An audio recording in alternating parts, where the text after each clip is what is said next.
président du comité de site de Yaoundé pour le Chan et la Cannes, Monsieur le secrétaire général du ministère des Sports et de l'Éducation physique,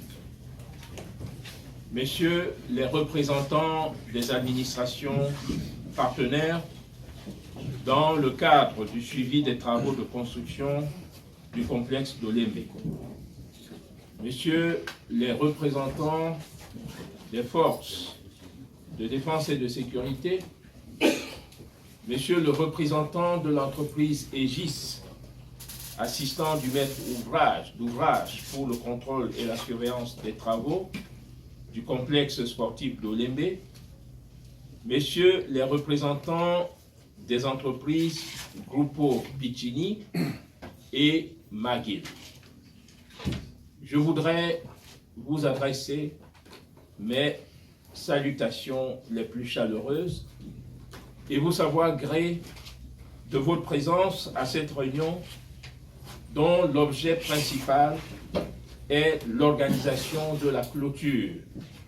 du marché passé avec l'entreprise Piccini pour la construction du complexe sportif d'Olembe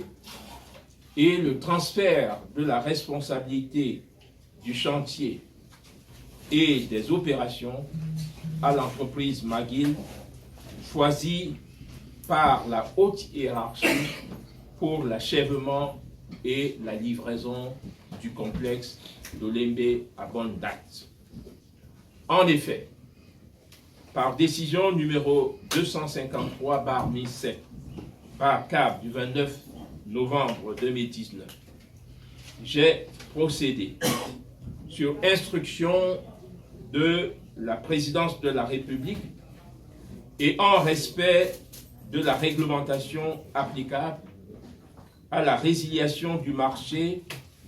numéro 039/M/PR/MEMAP/2015 passé le 30 décembre 2015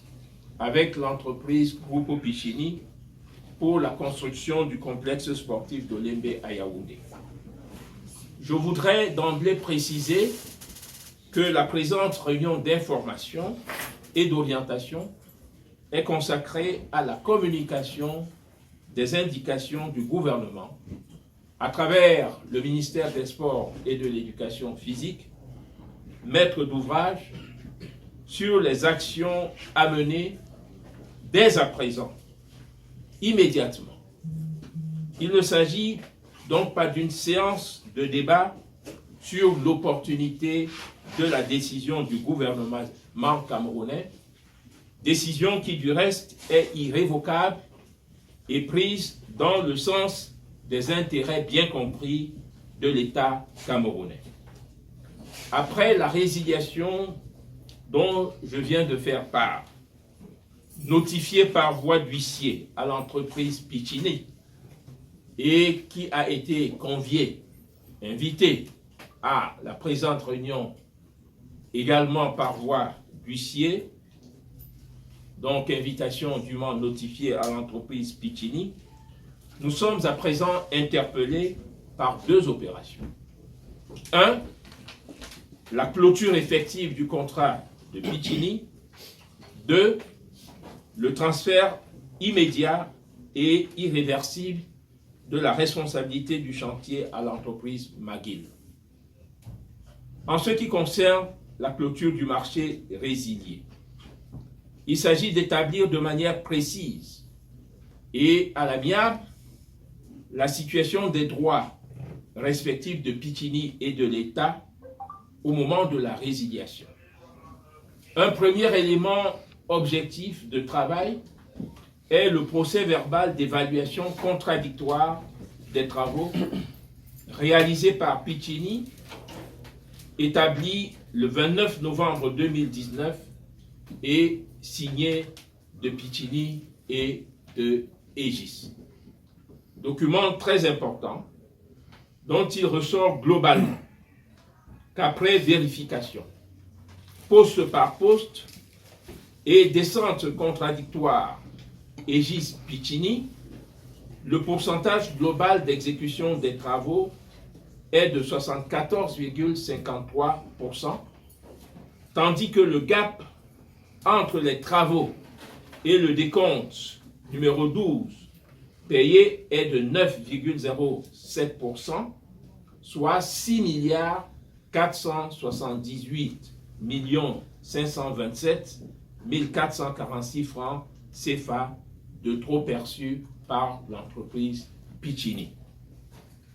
Je voudrais ajouter que l'État s'est par ailleurs porté caution pour un emprunt bancaire, au bénéfice de Piccini d'une valeur de 4 milliards de francs, qui viennent donc s'ajouter aux 6 milliards 478 525 446 francs de gap ou de trop perçus certifiés par l'évaluation faite par Aegis et par Piccini. Ceci sans préjudice de toute autre évaluation financière en rapport avec l'exécution de ce contrat. En dehors de ce constat contradictoire, il convient de dresser une évaluation précise du matériel existant sur le chantier, à savoir tant le matériel réceptionné et non installé, donc non pris en compte dans les travaux et la facturation, c'est-à-dire les décomptes, que le matériel non encore réceptionné et non installé, donc non pris en compte dans les travaux de facturation, et le matériel non encore réceptionné, et je fais ici allusion notamment, me semble-t-il, aux 190 conteneurs annoncés par Piccini sur le site. Pour cette seconde opération, j'ai instruit une inspection indépendante, mais impliquant les principales administrations concernées, la maîtrise d'œuvre et l'entreprise Piccini. À l'issue de ce travail, qui doit commencer ce mercredi 4 décembre, c'est-à-dire demain, j'attends que soit dressé un procès-verbal complet indiquant la qualité, la quantité et la valeur du matériel. Je voudrais attirer votre attention sur le fait que cette inspection-évaluation permettra d'arrêter le décompte définitif en rapport avec l'opération liée au contrat avec Piccini. Toutefois, ces opérations nécessaires ne doivent pas et ne feront en aucun cas obstacle à la reprise en main immédiate. Nous disons bien la reprise en main immédiate du chantier et des opérations y afférentes,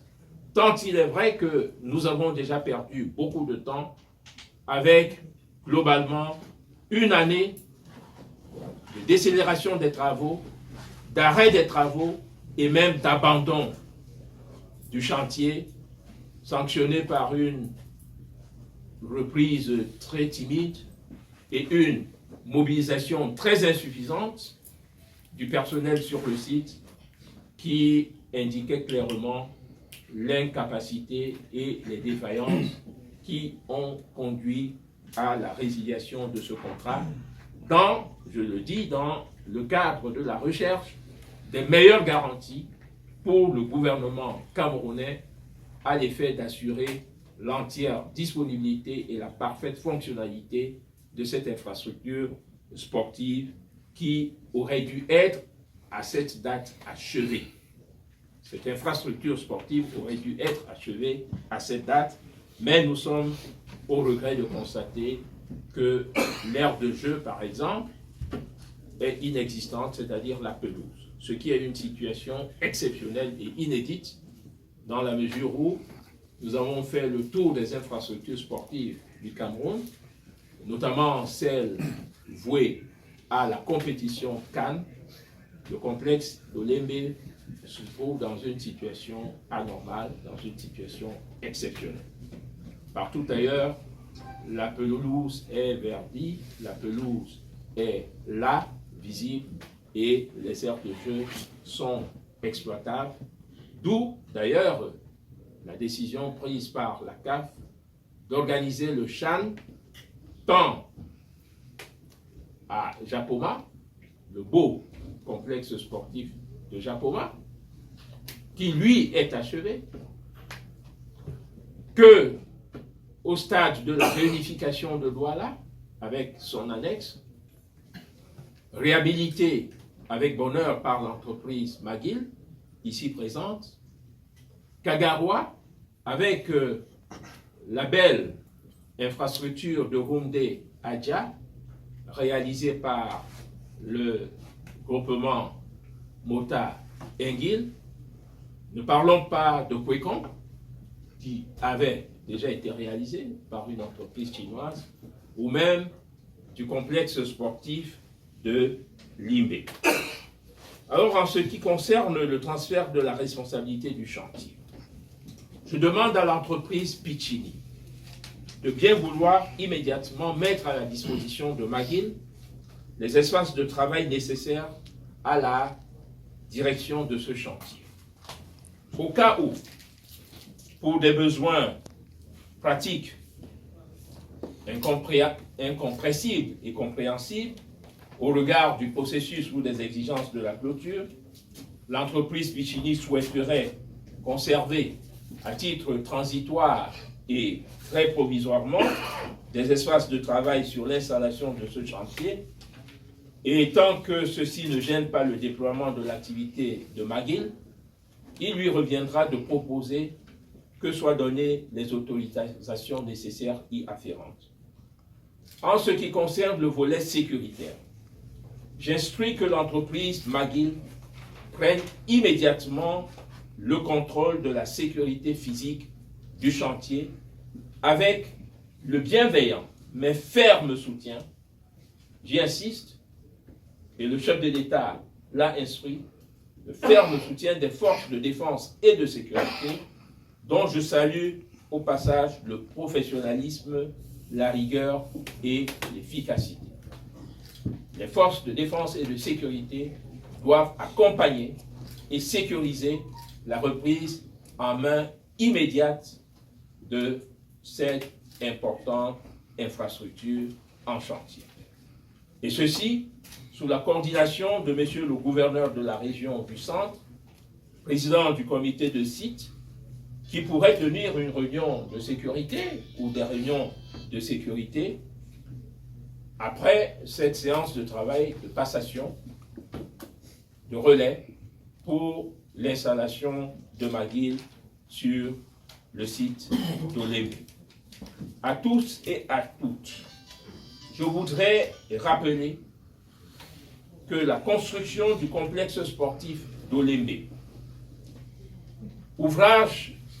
parmi les plus emblématiques, car le plus important en termes de capacité d'accueil, 60 000 places contre 50 000 à Japoma, et je crois 40 000 au stade omnisport de Fadena. Vous pouvez voir l'importance de cette infrastructure. J'insiste sur le fait que la construction de ce complexe ô combien emblématique procède d'une très haute décision du président de la République, son Excellence Paul Biya, dans le cadre de sa politique des grandes réalisations et des grandes opportunités, qui tient particulièrement à la bonne exécution des termes des contrats qui ont été convenus et à la livraison de toutes les infrastructures dédiées à la CAN afin que notre pays soit prêt pour l'accueil de cette importante compétition sportive. Et une fois que McGill aura assuré dans les mois à venir l'essentiel, le gouvernement camerounais sera sorti de la zone d'incertitude et d'inquiétude dans laquelle l'arrêt des travaux, l'abandon du chantier et les anomalies, les défaillances, les insuffisances, les carences ayant conduit à la résiliation du marché passé avec Piccini, une fois que ces hypothèques auront été levées. Nous comptons sur la bonne détermination, sur le sens de l'engagement et du dévouement, sur l'expertise et l'expérience avérée de McGill pour pouvoir conduire à bien cet autre chantier qui relève, je dois le rappeler,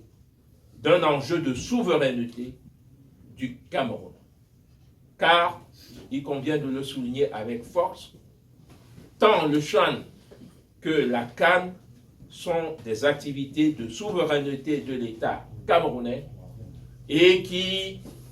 concernent le continent africain tout entier dès lors qu'il s'agit de compétitions sportives continentales qui, par ailleurs, attirent les regards et les attentions